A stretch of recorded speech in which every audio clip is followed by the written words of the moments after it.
It's an everyday thing. It's an everyday thing. It's an everyday thing when you let your nuts hang. So I got married on Friday, and I have quite a lot of things that I would like to say. So I think I'm going to start a little mini series, and it's going to be called Post-Wedding Recap. Okay, this is part 1. Now I'm going to pick up where I left off on my last video, which was wedding day etiquette. Okay, and if you watch that video, then you know we send messages to each of our invited guests to confirm that they would be at the wedding that we invited them to, right? And the reason that we did that is because we wanted to make sure that when we gave our final catering count, the number was accurate so that we would not be paying for people that we did not need to pay for, right? One thing that I noticed after the wedding was over was people that I didn't see. People that confirmed they would be there and didn't show up. And one thing I did see was people there that weren't invited. Like, no lie. At one point, I looked at my husband. I said, "Who's that?" And he said, "Shit, I don't know. How the fuck did y'all get up in here?" Anyway, I'm trying not to get mad again. So we had people that were invited that didn't show up, and we had people that weren't invited that did show up. Luckily enough, the numbers about balanced. So we didn't end up wasting any money, which is fine financially. But off the fucking principle, bitch, why would you not show up when you told me a week ago you would be here? And why the hell would you show up when I don't even know who you are and you weren't invited? Now, in my last video, I said I was fully prepared to send invoices to those that did not show up. And today I had to think about it. I said, you know what? I actually would rather just cut them off. Like, I have a friend, which I don't want to be friends anymore. No lie, I've been friends with the girl since 2017. Chopped. Did not show. Did not say anything about not coming. Still have not heard from her. I'm good off you. I'm so good off you, actually. I know there may be people that be like, "Oh, it's not that deep. It's just a wedding." Bitch, if I paid for it, it's that deep. And it's the principle, because if you tell me that you're going to be there, I'm expecting to see you. And if you couldn't come, you should have said that. I wouldn't have lost no sleep. Now, instead, I got to hate you for the rest of my life. Because I can hold a grudge. Ask me what my sign is. I will hold a grudge until I'm in the ground. Don't play with me. And don't play with my money. Anyway, I've decided not to contact any of the people that did not show up for another week to allow myself time to calm down so that when that week ends, if I have not heard from them, I can go ahead and send the message that I need to send and then cut off contact. Unless it was something going on with your health, you was in the hospital, or your mama was in the hospital, or your baby was in the hospital, or something was going on with somebody's health was at risk. If it won't that, I don't give a fuck. I don't give a fuck if you had a flat motherfucking tire, bitch. Call Uber. The hell? I'm trying not to get worked up again. Hey guys, my name is Nico. I got married 5 days ago, and this is part 2 of my post-wedding recap. Today, I want to talk about gifts. Now, let me preface this by saying I really didn't have any expectations when it came to receiving gifts for our wedding because, 1, I already know people don't really be the best gift givers, and 2, I don't know anybody's financial situation, so I'm not going to expect you to do anything with your money because it's your money, right? Now, will I accept a gift? Absolutely, but I'm not going to go tit for tat over one. I just had to make that clear. Actually, let me rewind. There's only 2 groups of people that I expect to give a gift for every wedding. That's the people that show up that weren't invited and the people that no-showed. I feel like it is a requirement that y'all give a gift. Now, before I get into the specifics of my wedding, I just want to know, for those of you that are wedding guests and don't give a gift, what is your reasoning for that? I just thought it was pretty common knowledge that whenever you go to a wedding, you like provide a gift if you're able to. But my fiance, bitch, I'm married now. My husband said the very first wedding he ever went to years ago, like he didn't bring a gift because he didn't know that that was what you were supposed to do. So then I'm thinking, is that not common knowledge? Like, I really just thought everybody knew that, but maybe I'm wrong. Maybe I'm wrong. Now for our wedding specifically, I want to say we had like somewhere around 135 guests that showed up. Many of those were like husband and wife couples or like family units. So of those 135, 36, etc., obviously we're not going to expect gifts from every single person because some of them gifted us as a unit. But I want to say we received somewhere between 70 and 80 gifts. which I think is pretty good. I mean, I think that's pretty decent. We didn't get any gifts from the people that no-showed. While we're talking about that, none of them gave us anything, and they need to. Actually, I'm not going to send the invoice, but I feel like it's the fucking least you could do for not showing up. Now, the people that showed up uninvited were +1s.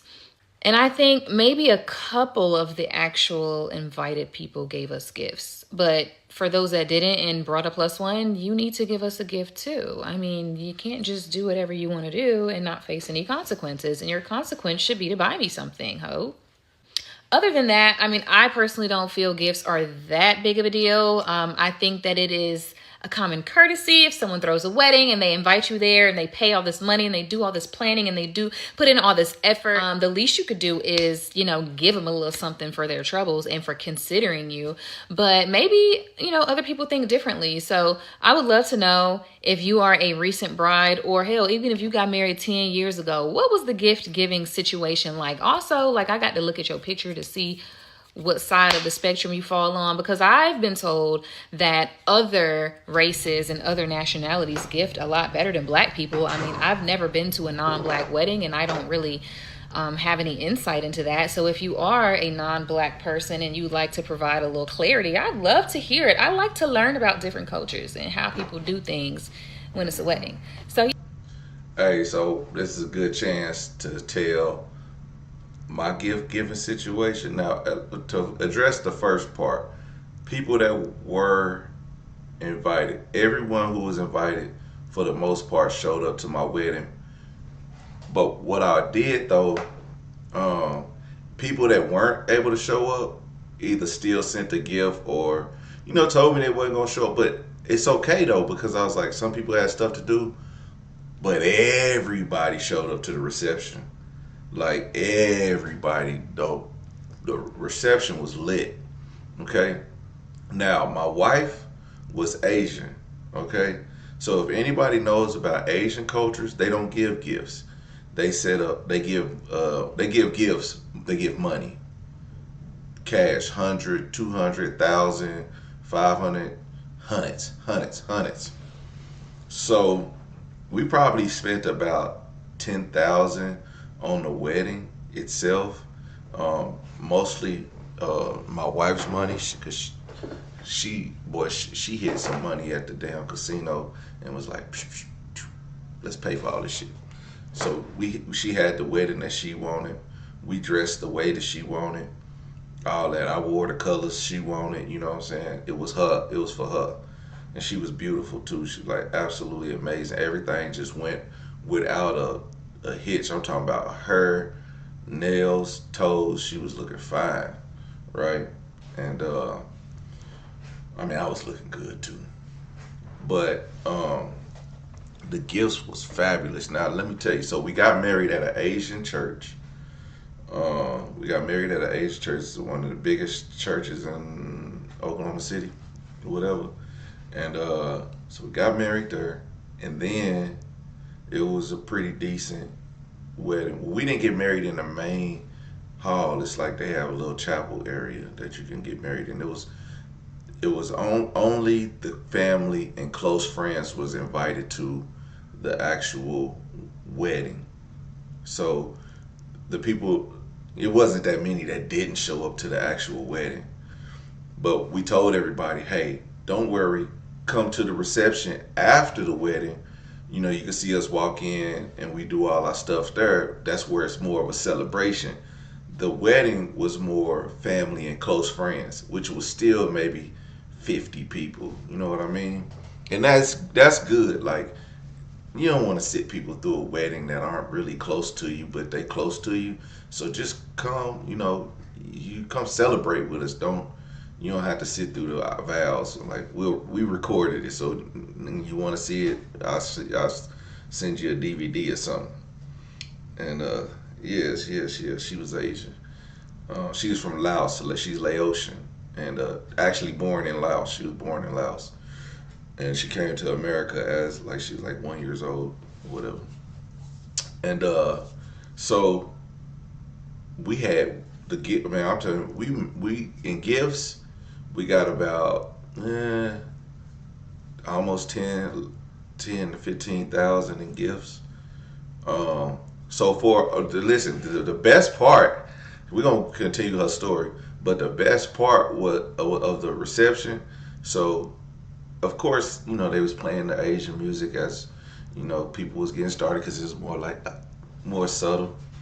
And then we came in to I forgot what music we came in. Well, I forgot what music the group the wedding party came into. I can't remember that song, but she came into um, Rick Ross Bag of Money with T Pain and Meek Mill. I think that my bitch bad looking like a bag of money. She came in like that, and then we did our dance thing, our first dance, and introduced the people. My cousin, he had bottles of Moet for the wedding party and stuff like not Moet. Wait, what's the champagne? Moet? Yeah, he had bottles for everybody. We had every table had champagne bottles. It wasn't expensive kind, but it had everything. And then we had for the food, we had lo mein, spring rolls, shit, all type of these Asian cuisines. Then we had barbecue chicken, mashed potatoes, green beans, and the rolls. Man, the shit was laid out. I'm talking about her whole Asian family came through and put all this handmade food together, and my uncle and them catered the so we had like a black and an Asian side. So you see all the black people eating the Asian food and the Asian people eating the black food. The shit was amazing. Like it was the funnest thing ever. Like I wouldn't trade that for nothing. And she's still good to this day, so shout out to her. But um it didn't last very long, but and again because I was young, and I blame myself for not doing my part. It wasn't her. And then shit, oh man, we partied all night, and they got a bunch of Mexican friends. All her Asian friends was there. My best man and her maid of honor. I don't know if I should tell this, but hell, they was stuck up in a hotel room for the next 3 4 days together. Like she had a whole man at home, and she was her. It was a good time. It was a good damn time. I'm talking about we was in we was riding in a Hummer. We had a limousine. We had a limousine for the wedding. Then we came in the limousine, dropped off. Oh no, I don't remember. But so we was riding in the Hummer after, you know what I'm saying? And man, it was just lit. It was no the limousine I think was for the bachelor party the week before. We had our bachelor party and bachelorette party the week before. Um, and I'm glad we did because I wouldn't have made it to the wedding. But yeah, it was super lit, man. I'll tell you, my cousin he was with me from the bachelor party all the way to the wedding. Her maid of honor was with her from the bachelor party all the way to the wedding. And days after, like we just had a good damn ball. And then we went to St. Louis for our honeymoon, which was cool because my cousin he invited us out there, and we did the most. We kicked it. So people be like, "Oh, I want to go to Jamaica." Shit, man, I had just as much fun in St. Louis than going to some damn Jamaica. But because we did our own little romantic thing, it was the bomb. The wedding was the bomb. We got a lot of presents. The black family showed up with the gifts. Like we had so many gifts. The Asians give money. Black people give gifts, and we had everything. And we had so much stuff. You couldn't tell me if somebody didn't bring something. You couldn't tell me because it was just so many. It was a lit ass wedding. I'm talking about, and we lived in a little two bedroom condo, and we had so much shit like shit we didn't even take out the box for at all. But I still got my wedding photos. Maybe I could pull those up and show y'all. Your boy was fly, and she was fly too. She was beautiful. So yeah, she was Asian. So she wanted to know about different cultures. That's how different cultures get down. And shout out to my boy Darko, aka Derek. He was our bartender, and Derek is I'm talking about he was getting so many yeah, he probably got him some too. He a white guy, so he had the Asians and black women all over him, and he was the bartender. So they was drunk too. They were like Derek, Derek. And see, another thing is we bought all the liquor. So we bought all the liquor, and so we gave everybody 2 drink tickets, and then we gave everybody 2 drink tickets. And then after that, you had to buy your liquor, and every drink was $4. So they would end up tipping him. He ended up with like $600-700 at the end of the night, and we still had liquor. You know what I mean? So it was just like we made our money back on the liquor. We was able to pay the bartender. He easily, I think we paid him 200 plus he made, $400 or $500. So the tips was lit. You know what I'm saying? What it do? Thank y'all for joining. So yeah, for real, our wedding was lit. I'm sorry she had to go through this, but I ain't gonna lie, man. I can't have another wedding that'd be better than that. Hey, and welcome to part 3 of my post-wedding recap. Every single day since I've gotten married, I've thought of another motherfucking thing that didn't piss me off. And today, it's the fact that people don't know how to read. They don't know how to read. And they don't know how to follow directions. Let's talk about it.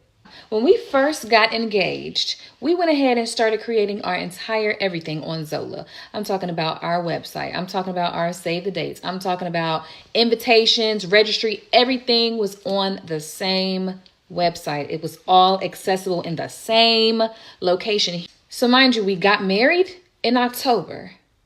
We knew that the weekend we got married was going to be Jiho weekend, even though we chose the weekend first. Once we realized that it was going to end up being Jiho weekend, we went ahead and sent save the dates out in January. We sent save the dates out in January, okay? And then we sent our invitations in February. That's like 8 months before the event. Now, why is it that on our website, we had FAQs, we had all the information, we had all the dress code stuff, we had literally any and everything you can think of on that website? I think people would text me every other day asking me a question that could have been found on that website. And they weren't texting me in February, March, April, May. They were texting me 2 weeks before, 3 weeks before, days before, asking these questions. And I'm like, y'all had all this time to prepare. Y'all had all this time to read, research, and get ready. But you want to wait until 2 weeks before to ask me what you're supposed to be wearing? I'm pretty sure my husband told me literally like an hour and a half before the wedding was supposed to start, someone texted him and asked what the dress code was. An hour and a half before the ceremony, friend? Did you think that we were just staring at our phones waiting for someone to ask us a question that had already been answered? I don't have a problem with people asking questions for clarity. I don't. But what bothers me is the time frame and what you're asking. If I sent invitations 8 months ago, why are you asking me about something 7 months later? You had so much time, and you're going to start asking me stuff during the busiest season of my life. Anybody that has been married before or has planned their own wedding knows that them 2 months before leading up to the wedding, it's a lot of shit to be done. Another thing that pisses me off, we had a whole seating chart. Do y'all know that people were sitting wherever the fuck they wanted to sit?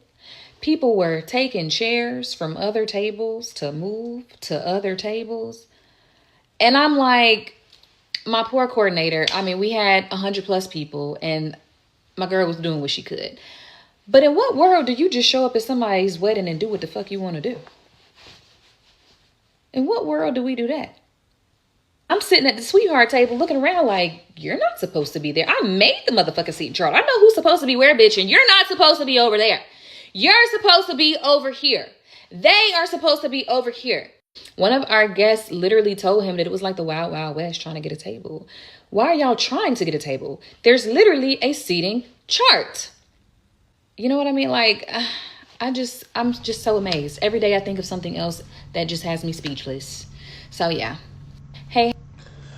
Yeah, we had a seating chart too. Actually, my sister was a coordinator. It really wasn't a seating chart. It was like, you know, you can kind of sit where you wanted to, but we wanted the families to intermingle. So my sister was purposely sitting Asians with blacks and blacks with Asians and all this stuff, so people can, they didn't have to be secluded, you know what I mean? And everybody felt kind of in the loop, and so when something was going on, you didn't just have claps from one side and, stuff like that. It kind of blended in. And it was nice. And my sister and my wife, they did all the centerpieces on the table. They did them all themselves, like use sand. And I think they did something with like sand, and then they did water, and they put the candle on top so it floated and shit like that. And then they did what else did they do? Um, oh, we got all the tables and decorations and stuff. And so after the wedding, I don't think we did nothing after. Maybe we took everything down, but we didn't put everything up after the wedding. I think we came back the next day and did all that. But we did, like, we had everything, the chair covers, all that stuff. And then we had damn, yeah. So we had kids table.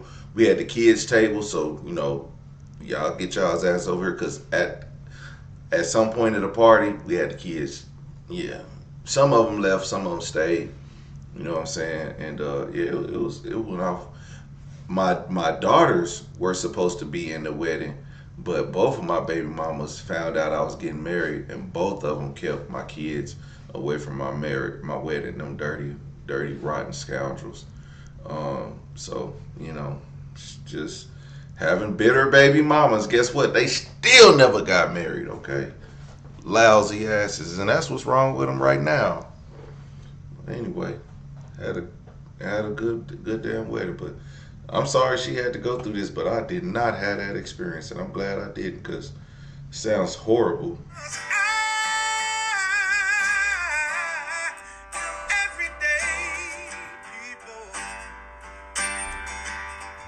Day and night. For some women, it can start working in as quick as 1 week.